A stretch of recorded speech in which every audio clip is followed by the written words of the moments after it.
If corporations bore the true cost of their emissions, they'd owe trillions. There's also a cum joke in there because, emissions. They're raping the earth and they need to pay for their emissions. But wait, a minute. Hold on. They wouldn't owe, they owe trillions because they can only get rid of millions at a time. It's So not my fault that corporations have a low sperm count. here's the thing. I have been saying this for ages, and it's that if companies were not allowed to externalize the costs associated with their polluting, then they would stop polluting, because pollution is so damn expensive to deal with. And if you let them externalize their costs and not pay for the harm that their pollution causes, like if you like whatever pollution you put out in the environment, if you have to pay to clean that up, then suddenly there's a financial incentive to not pollute or to clean it up at like most efficiently. It's kind of funny. I just today I started getting a lot of recommendations for Captain Planet clips in my YouTube algorithm, and I don't know why. I think it predicted this. It 100% predicted this because there are just characters in that show that are just like corporate pollutants. That's just all they are. Yeah.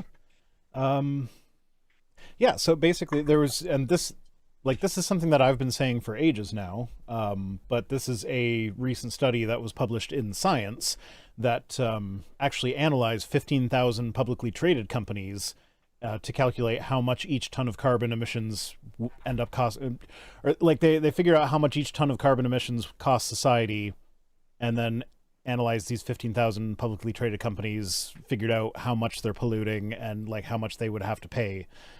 And yeah, it doesn't look good. And basically like this doesn't even include downstream carbon. So like if you manufacture cars, this is just the pollution from manufacturing the car. This doesn't include the actual pollution, the running of the car. So like if you had a company that was manufacturing aerosol cans, this wouldn't take into account the stripping of the ozone that those used to do very easily. Well, so this is only measuring carbon, so it wouldn't have measured CFCs. But if that was included in this, I would think that it would, because the CFCs are actually in the can when you buy it, whereas the car that's burning gas, that's like you know, it's getting gas as it's going. Yeah, but this would also mean that it's only calculating. Would this mean it's also only calculating the expenditure for transporting the gas to various to like Exxon Mobil's and stuff like that, and not actually calculating the gas that's being spent after the fact? It's just counting transportation costs as well, I guess. But the main takeaway that I have here is the cost of damage surpassed profits for highly polluting industries, including energy, utilities, transportation, and materials manufacturing. So this is where, like, if you make them pay for that, then suddenly solar power looks a lot better. And suddenly there's research and development going into green concrete development and stuff like that. Because there are a lot of these industries where, like, we have green technologies that are scalable and could be used, but they're slightly more expensive. And so companies, because they don't have to pay the price of the pollution that they're doing, they just say, fuck it, I'm not investing that extra money into this thing that is going to cost me more. I can make more money if I pollute more. Whereas, like, and so I'm not going to go into detail in this whole article thing, but like basically my position is that we should find a way to make sure that companies have to pay for the carbon that they produce, and they are not allowed to hike prices to pass that payment on to consumers. Or they do what Tesla does, where it basically sells their carbon credits to consumers. Yeah. Carbon credits sometimes could be okay, but the thing is, it wouldn't be as easy to get carbon credits anymore under this system, I think, if you actually consider the impact of the carbon, not just, hey, that company made one less unit of carbon than I did, so I can buy that extra unit that they have. Like, it should actually be like this is how much it would take to deal with that unit of carbon in the atmosphere, whether it be by removing it or paying for, like, because I'm actually interested. I haven't read the study. I intended on reading the study, but I never got around to it today. But I'm not sure if that includes stuff like healthcare costs associated with pollution, because the thing, that would probably be considered downstream, though. it probably would, because if you consider healthcare costs, this is a fairly old study that, well, fairly old, it's like 2017 or something, but if you include healthcare costs in that, like, going completely green makes perfect economic sense just from looking at the healthcare costs of pollution. Because it costs less at that point. Yeah, because like like the world economy loses billions to trillions of dollars in productivity from people getting sick and having to go to the hospital from pollution related stuff.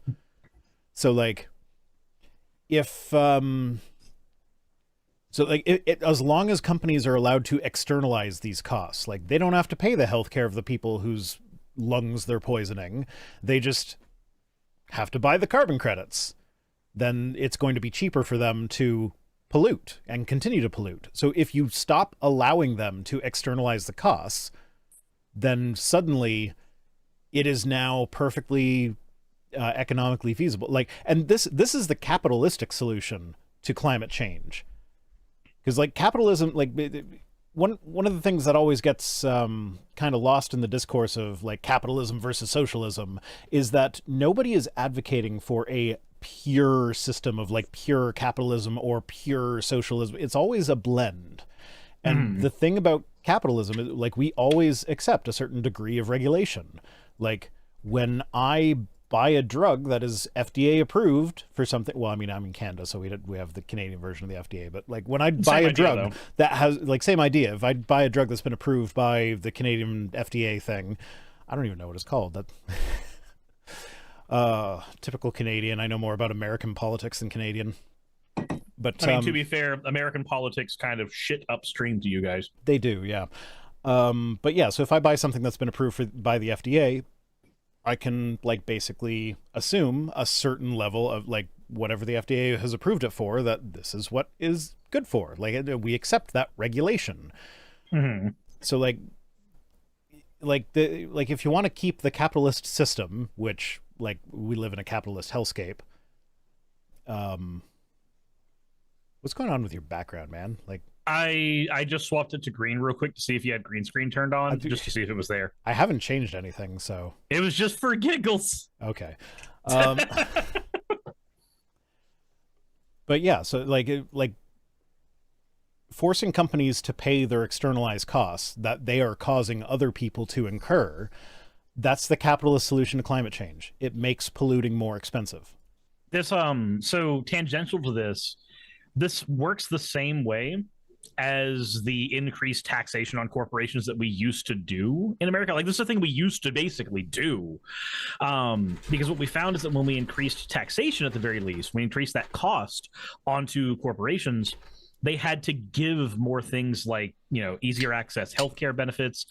They had to have more pay for their employees, because that allowed them to offset those taxation costs by being able to sink that money that would have otherwise just disappeared into taxes. Because, I mean, if you're a company and you've got a choice between paying $40,000 a year in taxes or hiring another employee to make your company that much more efficient, and you make the same amount of money either way, it's better for your company to do the thing that lowers its costs, which ends up being better for the workers as well. But then we lower taxes on companies and they don't have to do that anymore. Like, this is in line with previous things we've done in America that have worked, and Republicans and libertarians freak out about and get angry about.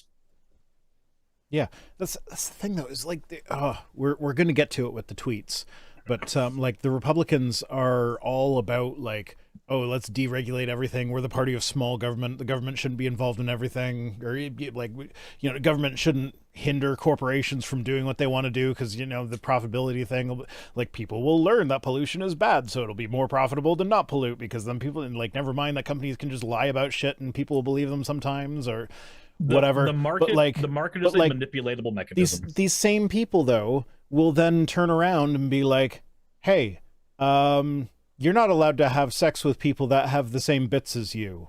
or at least you're not allowed to get married to them. Or like, hey, even though your therapist and your doctor both agree that you should have your boobs chopped off, we don't think you should have your boobs chopped off because we like looking at your boobs. Mm-hmm.